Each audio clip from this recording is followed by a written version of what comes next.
bangsa. Jadi kalau menyebut reformasi, besarnya PDI salah satu yang membesarkan itu Pak Amin Rais. Karena tahanan politik dilepas juga di masanya Pak Amin Rais. Ya. Di sini banyak sahabat saya. Beliau ini satu kampus dengan adik saya, sama-sama pernah di skorsing juga di ITB, pernah di penjara juga. Jadi adik saya 6 bulan, tapi adik saya nggak pernah cerita, hanya saya yang tahu. Ini kalau beliau ini revolusioner sama seperti Pak Mudrik. Pak Mudrik ini punya hubungan pribadi dengan saya. Beliau ayah saya, abang saya, dan guru politik saya. Kami tidak usah disebut. Bang Egy ini kawan saya sejak 92. Waktu itu beliau belum kenal dunia politik, masih demo di DPR. Mas Ros ini masih punya hubungan koneksi. Saya IP-an sama beliau ini. Jadi alhamdulillah di sini saudara Dr. Andre, dan ini kawan saya gara-gara jin buang anak dia jadi nabi. Baik, saya ingin sampaikan singkat saja. Kalau Pak Mudrik mengatakan kapan people power, saya menginginkan setelah ini ada agenda kedua di Jogja, di Jakarta, di Bandung. Setuju? Kalau bicara people power, tidak ada yang melanggar hukum. People power itu adalah kekuatan rakyat. Nanti Pak Amin akan menjelaskan. 2014 Pak Jokowi juga membuat buku tentang people power. Betul? Sekarang kita ingin ibu-ibu, ini ada Mbak Wuri yang sudah menyiapkan mobil Pak Jokowi untuk diajak pulang. Berdiri Mbak Wuri. Nah, ini namanya Wuri Baret. Kalau viral di media sosial, yang mau membelikan tiket, Mbak Wuri, aku urunan bayar dewe. Ya. Nah, saya ingin katakan ada 3 peluang untuk menjatuhkan Pak Jokowi secara konstitusional. Pertama, Perpu nomor 1 tahun 2020 yang kemudian diubah dengan Undang-Undang nomor 2 2020 itu skandal korupsi terbesar. Kenapa? Angka pertamanya 521 miliar, sekarang sudah menjadi 821 miliar. Tetapi yang dipakai untuk COVID hanya 80 miliar tapi. Jadi kalau triliun dikoreksi wartawan memang jago koreksi. Nah, ini juga ada sahabat saya.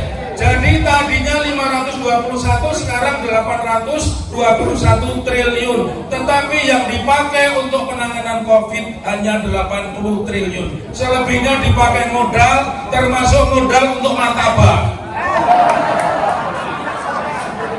Pasal 7 perubahan keempat Undang-Undang Dasar 45, salah satu fungsi dari Mahkamah Konstitusi adalah impeachment.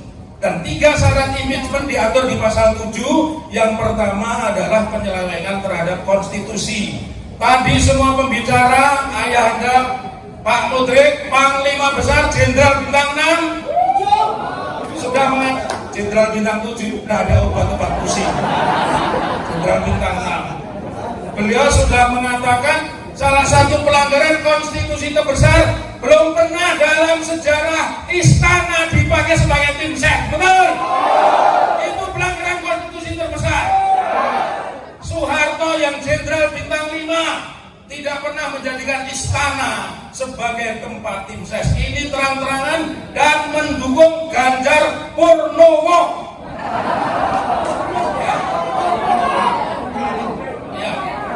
Purnomo. Jadi syarat yang kedua. Lalu syarat yang ketiga adalah penodaan terhadap pelanggaran hukum. Mahkamah Konstitusi sudah mengatakan Perpu tentang Omnibus Law itu harusnya 2 tahun diperbaiki. 2 tahun tidak kunjung diperbaiki, ternyata justru menerbitkan undang-undang baru. Ini penyelewengan dan pelanggaran hukum. Jadi 3 hal itu yang bisa menjadikan Pak Jokowi masuk ke penjara. Sepakat? Lalu bagaimana skenarionya? Ini kepada kawan saya, Bang Sahadat Nenggolan, dan juga Bang Rizal Ramli, serta yang di Melbourne, ya Prof. Denny sudah membuat skenario. Jadi kalau Bapak Ibu sepakat, saya sepakat dengan Pak Menteri. Jangan menunggu 24 Februari. Ya.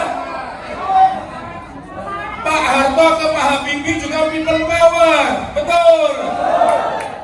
Gus Dur ke Megawati juga people power. Jadi people power itu tidak dilarang, yang dilarang adalah makar.